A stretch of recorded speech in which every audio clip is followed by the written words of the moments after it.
Hello, everybody, and thank you for tuning into the Liberty Report. With us today is Daniel McAdams, our co-host. Daniel, good to see you in the midst of a rainstorm. We got a little bit of rain today. We need it. Yes. We don't have to cut our grass then. Right. We're going to go along. I hope we don't get canceled in the middle of our show. By Mother Nature. Be busy. And someday we're going to get a waterproof studio. That's right. And noise-proof or something. But we want to talk about what the big headline today on Zero Hedge and, most of the media now, they want to talk about, they're so relieved. The epidemic is over. Yeah. And somebody said, yeah, but the people knew that a long time ago. Yeah. Everybody, I saw one statistic was reported that by the time COVID hit the United States, there's statistics now to show that COVID had peaked worldwide. And the numbers when you really look at it and study it, the numbers were getting better all along, and they've been okay. But I don't think I have any difficulty in convincing you this is a political stunt. Yeah. This is just politics. It has nothing to do with science, and yet a lot of people, have been doing exactly what the government said. And you can't say, well, you're a bunch of idiots. You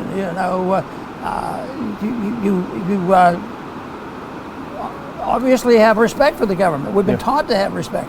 But more people are starting to realize if you're looking for truth, and if you're looking for protection, if you were looking for security, economic security, the government doesn't help us with that. That's why we need to have more skepticism among the people. And this is a good example of what's happening. But the pandemic hasn't really been as bad as they said. It was serious. People did have major problems with it, but the treatment sometimes was worse than the virus. Yeah. And also the lockdown. That, if you talk about the lockdown, did it cause any harm medically? Yes, some. But the real harm was the destruction of the understanding of what freedom is all about and how you solve problems. And that is not recoverable. The other thing that people are admitting to now, because school just started, lo and behold, they're shocked. Some of the kids are behind on their studies. Yeah. Why didn't they go home and study all by themselves, start reading the books? And some of them, of course, didn't even have anybody at home with them, and there's all kinds of obstacles there.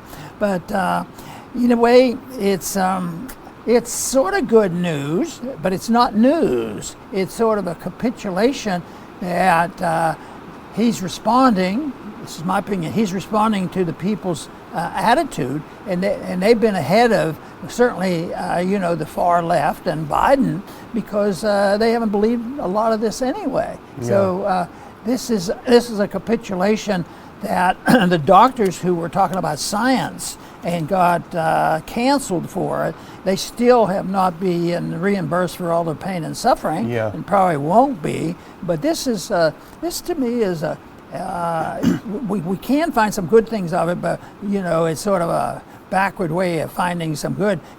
If there had been more response to true science, so much wouldn't have happened that we're suffering from now. Well, let's listen to the president, because this was last night. He was on 60 Minutes, and it was in his normal offhand way, his response to the question about the pandemic. We can play that first video clip and listen to the president talking to the 60 Minutes. Mr. President, first Detroit Auto Show in 3 years. Yeah. Is the pandemic over? The pandemic is over. We still have a problem with COVID. We're still doing a lot of work on it. But the pandemic is over. If you notice, no one's wearing masks. Everybody seems to be in pretty good shape. And so I think it's changing. So this, I think, Dr. Paul, is a prime example of why this is political, not science. Because the president didn't say, well, I've consulted my scientists and they've advised me that it's over. No, he declared it over. He's a politician. He's not a scientist. He's not a virologist. He's not an epidemiologist. So this really goes to underscore the fact that the whole thing was political. The whole entire thing was political. And he looks around sort of dumbfounded. You see, no one's wearing masks. That means it's over. As if that somehow gives you the indication. They said he was working on the assumption that the more masks there are, the worse the pandemic is. People were wearing masks because they were intimidated by him and all his other friends and all the people who claimed this was a very, very serious problem. But the mask thing, this idea, well, the masks are on, so everything is okay. Yeah. But I guess we will continue to try our best to force them to think about the real issue of who takes care of people when they're a problem. A bureaucratic government that helped to create the problem, or should it be freedom-loving people who work together in a voluntary manner and take care of themselves and see a responsibility for themselves? That is generally lost, and that's the reason people go to the government, whether it's the businessman or the average person. They say, there's an inflation now. They don't come to us and please explain to us why there's inflation and it's the government's fault. They come and say, how can you send me more money so I can pay my bills, which is a real question. But there's not much interest in really understanding where they have been indoctrinated, especially since we've had a Federal Reserve. The indoctrination is there for believing all this mess just to keep them in power and the system in power. But that system's coming apart, just like the medical system came apart and the people rebelled against the expert. And the people are starting to realize that the whole economic system is coming apart too. Well, maybe the silver lining in this whole thing, and I'm looking for one as we speak, because my first reaction to what you're saying was very pessimistic and very actually full of anger. But maybe the silver lining is that the iron fist has been revealed inside the velvet glove, and maybe people will start to realize they've been lied to for now 2.5 or so years. Maybe they'll be a little bit more hesitant to take what the government says at face value. Our good friend Jonathan Turley has a great piece out, and it's important, I think, put this up because he's essentially remarking on the fact that President Biden, in his rather offhanded way, announced that the pandemic is over. But if the pandemic is over, Turley points out, there are many policies the Biden administration is pushing right now and pursuing that depend on the pandemic still being in effect. For example, the $1 trillion in student loan paybacks, forgiveness so-called, that's all predicated on the HEROES Act, which is a pandemic act. If there's no pandemic, there's no legal basis to pursue this. The other thing, what about all of the military personnel who have been fired and are facing being fired right now because they refuse the experimental shots? If there's no pandemic, there's no justification for that. What about the 800 New York nurses or teachers that were just fired because of the pandemic? Well, if there's no pandemic, you can't force that. So on and on and on, you have the implications of a policy without the policy itself being valid at all. And a couple of our of people that we follow, including one of our good friends, actually does point that out. And let's put on this next clip because this is a tweet by Thomas Massey, who always has the right take on it. He comments, if the pandemic is over, as Biden says, then all of the president's emergency powers predicated on a pandemic, all COVID vax mandates, the emergency powers of every governor, emergency use authorizations, and the PrEP Act should all be voided tomorrow. Here, he's absolutely right. And the editor of Human Events magazine, a conservative magazine, Jack Posobiec, he has also a good point. Let's put that next one on. If the pandemic is over, we can end universal mail-in voting immediately. Thanks, Joe Biden. And the other one, President Biden has declared the pandemic over. Every military member, federal employee, or anyone else affected by the vaccine mandates must file cease and desist immediately, citing the presidential statement. So there are implications to his off-the-cuff remark, and hopefully that will be pursued. We're seeing a lot of court cases now that are making their way through. I think the Marines just got some relief in a court case. And for those that exist, probably not watching our program, that still believe that you should be concerned, they said that, and they're still worried about it, and we see people wearing masks when they shouldn't be. But the statistic shows that this is one of the safest things, safe from COVID. 99.7% of the population, there's no threat. Yeah. And this has always been true, not to that percentage maybe, but true for the young people, the kids. Oh, yeah.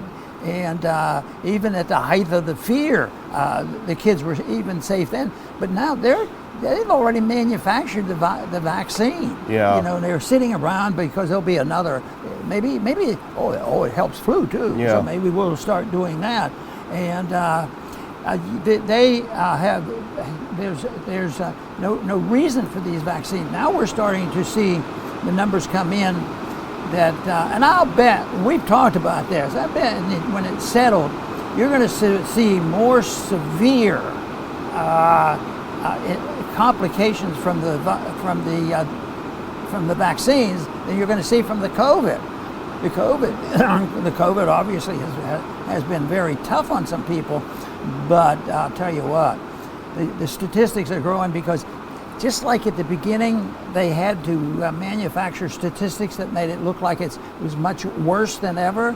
And now they're trying to say that it's over because our vaccines took care of it. But that is, I think in time you're going to see a tremendous explosion because there are some of our friends in this business and are good researchers say that some of these complications, a lot of times a complication can be 5 minutes after a shot, if there's a acute allergic reaction. But that's rare. But this myocarditis and the other complications and paralysis and things, they're already starting to talk, well, it could last for 5 years, but who knows? Because they're messing around with the immune system like they have never messed around before. And it's just so sad because, we get challenged because we challenge this one system. But, when people lose confidence, they might deny themselves some medications that would be perfectly okay. Yeah. And that's why you don't need government sorting out risk and claiming government can provide the safety that we want and our security, because then we turn our lives over to them, we turn our civil liberties over to them, and they just cause more problems. Well, Biden himself is the perfect example of why these shots did not work as advertised. He was shot, he was boosted, he still got COVID twice, right? So here he is like Exhibit A for the fact that they were lying about this the whole time. Now I'll report this accurately, but they all said, "Oh, am I glad I had this shot? Yeah. I could have gotten sick. I could have gotten it 4 times." Yeah, see? But the other thing is the real power of propaganda, and this is going to be the lasting impact. We suspected it, we noticed it, we saw after 9/11, we saw the Iraq War propaganda, but I think we've entered into a different level, and it's depressing that the people who fell for the latest thing, and this was the 2.5-year COVID scam, fell again, by and large, for the next latest thing, which is the Ukraine scam. So these people are very susceptible to the propaganda that's out there, and that's why the propaganda seeks to block out voices like ours, voices like other independent media, because it cannot withstand scrutiny. They don't have a strong argument, they have a weak argument, which is why they have to try to shut everyone else up. And they'll make the points that it's much more dangerous than it really is. But sometimes they decide, well, we don't we don't want to tell the people, and they'll downplay the danger of something that they should be doing. So you just can't expect good information from a government bureaucrat, because who's the king of government bureaucrats? I think my son Rand knows his name very well, exactly. And he is the king of all bureaucrats. And the people must think so. They give him more money, and legally, not morally, but legally, he makes millions of dollars. And who knows? Rand's been trying to get this information out about the playback of the doctors and Fauci on how much they get from the pharmaceutical companies, and Rand was saying they won't even release it. Yeah. He goes through all the normal procedure, and you're just some senator from Kentucky, and we don't have to listen to you, and we're not going to give you the information. What do they have to hide? Yeah. I think if the American people saw the millions of dollars that they're collecting while pretending to be public servants, it might change their mind. Well, I think on Biden declaring COVID over, I don't think, as we say, that it's science-based. I think it's politics-based. And in fact, here's a little piece from Zero Hedge where essentially the president admits that himself. Let's put that up. And this is from an article on Hedge. When asked why he believes his support has declined, Biden on Thursday cited the COVID-19 pandemic. which he declared to be over, but said has had a big impact on the psyche of the American people. So here's the reality. We're a few weeks outside of the elections. The administration and many of the Democrats, probably most or all of the Democrats and a lot of Republicans, response to this has been to embrace tyranny and authoritarianism like never before. And now, lo and behold, it's unpopular. Americans don't like having a boot stomping on their face. And so now he's trying to backtrack and say, we did it. We defeated it together. This is a lot more about the polls than it is about medicine. So, don't you think that would apply to what was happening during the last presidential election with Russiagate? Yeah. You know, and it was always a breaking story a week or two before, and here we had a president that was in conspiracy with the Russians to overthrow our government, and they do this, and too many people believe it. But the fact that this is coming up near election is no surprise. But you would say, well, let them say it, let them give them an opinion. But it's not like that. The opinion is boosted by the government. It's boosted by the media and the social media and the whole works. So the people get pounded with this, and they are influenced by it. But we just already mentioned a few times where the people are catching up. Yeah. Catching up, and it might be more difficult to use the old propaganda. They said in the Soviet system near the end. It was at a point where, nobody believed anything the government said. And then that's also fulfilled the statement that governments do not last when the prevailing attitude and opinions of the people do not support the government. You say, why did they ever support, the government? Why did they support Hitler? Then I get around, why are our corporations right now, supporting our government? Yeah. And so the people who say anything about it, they say, oh, you're a bunch of fascists, or you're trying to stop corporatism leading to fascism. So they turn around, and they're good at that. That's the reason we need a truth squad. Well, that's a good segue into our second story of the day. And this is something that was a bombshell, and when it was published over the weekend in the New York Post. Let's put on this next clip. This is from Hedges' summary of it. Facebook spied on private messages of, quote, conservative right-wing individuals, then reported to the FBI for domestic terrorism. Now, this is according to Justice Department whistleblowers who leaked to a journalist from the New York Post. So, as always, anonymous sources should be taken into consideration. Nevertheless, the story is such a bombshell, Dr. Paul, which is the allegations are, and there are allegations, that Facebook was reading private messages between Facebook users. And if they found people who were skeptical about the elections and other things that they deemed as dangerous, they would send a redacted version of that message to the FBI, unsolicited, and say, hey, look at this, what this guy's saying. And the FBI would then use that redacted segment, that redacted message, to send it as a lead to FBI field offices across the country, and then they would go ahead and get a subpoena. So this was initiated by a quote-unquote private company, which alerted federal officials to investigate these people. Yeah, and this is different than what we learned a week or so ago with the Rogan interview, because the way I understand that is that Mark Zuckerberg, he was sort of confessing and admitting, oh yeah, we communicate with them all the time because they send requests and we're good citizens and they have subpoenas and they said we'll do it. So we cooperate and led them to believe. I think they were covering themselves on that.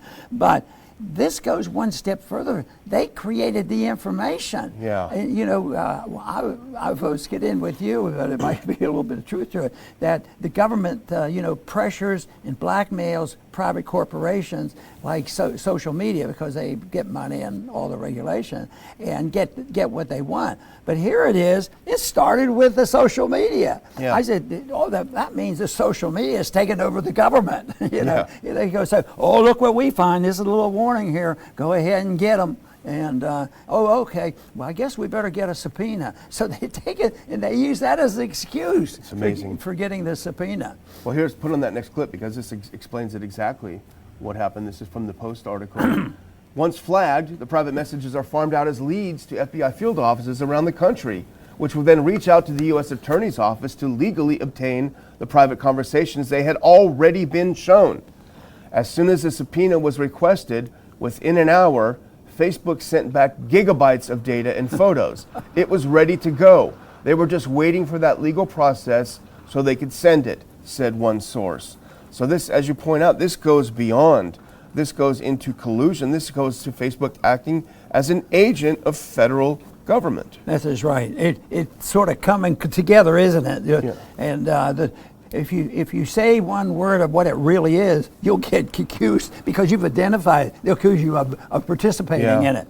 But you know, I mentioned this to you because the thought that came to my mind when I started to understand this was something that happened in 1976. That's a long time ago. But it was probably the first month I was there. Gary North was working for me then, and it was a big, complicated bill coming up, and it was called the IMF bailout. And it was very beneficial to a lot of banks, and it was a bill that was designed to try to straighten out the mess of the breakdown of the Bretton Woods. So I was fascinated with all of that. So when they did that, I raised the question in the committee, and I was pretty new at this stuff. I said, well, why are we doing this now? And they were very casual. They said, well, you see, in 1971, there was this emergency, and Bretton Woods had to be, had to break down. So we did a lot of things that weren't quite above board. So we have to pass the law to make the law look like what we've been doing for 5 years. And that's more or less what they're doing here. We're doing it and make it look good. They give them the information, and they're playing games with people with it and with us. And I'm sure the Patriot Act plays in this. I'm sure that gives them some of the justification. Well, I haven't revealed it yet, actually, and it just really, this chapter makes me wonder that, and I don't know that you know about this, but as you know, I'm the administrator and the business manager of your Facebook page, which means that everything that gets posted, I'm responsible for. I've been locked out of Facebook now for several weeks. Does that mean I'm locked out? Well, thankfully there's an editor that still can post your articles, but we have approached Facebook because this is a business. We're a business manager of your business page where we do advertising. We've approached them, and they've said, well, he's not kicked off or anything, but they refuse to help. And all I get when I try to log in is a picture of ISIS and says you've printed something that's outside of the community standards. No example of what I published. Probably it was an article about ISIS, which there's pictures of ISIS and articles about ISIS, but they refuse to take any steps to help us. And in fact, if any of our viewers have any idea what can be done about this, it makes it extremely difficult to do business as your page and as the RPI page. Yeah, and right now, though, we've changed our main page to another company, and that seems to be doing quite well. Well, that's YouTube, yeah. So anyway, the last thing we want to talk about is just a little quickie, because the 60 Minutes segment had a lot of little surprises in it. This one may or may not have been that little. And let's put up the video of the president once again talking about Taiwan, and once again talking about defending Taiwan against China. I think this is a relatively let's listen to this clip. You want to put on your... What should Chinese President Xi know about your commitment to Taiwan? We agree with what we signed on to a long time ago. And that there's a one China policy, that Taiwan makes their own judgments about their independence. We are not we're not encouraging their being independent. That's their decision. But would U.S. forces defend the island? Yes, if in fact there was an unprecedented attack. After our interview, a White House official told... It's amazing, this clip, because the president said once again, yes, we will militarily defend Taiwan. And then 60 Minutes had to break in and said, after this segment, we were contacted by the White House telling us that, no, we're not going to go defend Taiwan. Well, what he had said was contradictory, in a sense. We won't do it. But then he, then he was trying to say, well, but we're not changing policy. We're still on a, one China policy, and they try to have two parts to it. But I didn't know they caught that. The White House. They keep an eye on that guy, don't they? Boy. The thing is apart from being something that's mildly humorous, there's actually a lot of danger contained in this, because this is at least the second time that the president said we would go to war with China to save Taiwan, and the White House has had to say, no, that's not true. Basically, the president is not telling the truth. So the Chinese, when they're looking at the U.S. and trying to understand what our policy would be, and it's very important to them, obviously, they're going to wonder, does the president have some mental problems and he keeps forgetting that we're not going to, or is he purposely trying to say this when he knows it's not the right policy? So, I mean, these are high stakes games. These are nuclear games. And for the Chinese to have this strange, we don't know what the guy is saying thing, I think it makes us all much more vulnerable and presents a bigger danger. Well, that's for sure. And if we have a little trouble figuring out, they are. And what if they actually have an ounce of truth in what they're saying? They can't get very far with it, because this is one problem for conservatives and Republicans, because for this policy of being really tough on China.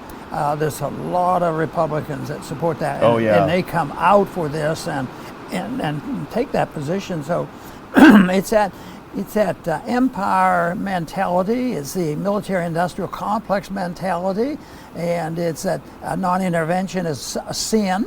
You're supposed to, if you have an empire, you have to intervene.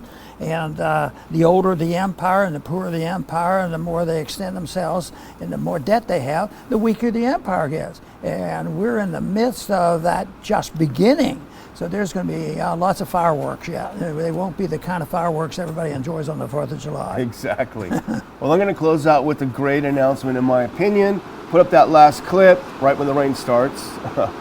I'm announcing our third conference of the year, and this one is going to be a real blast.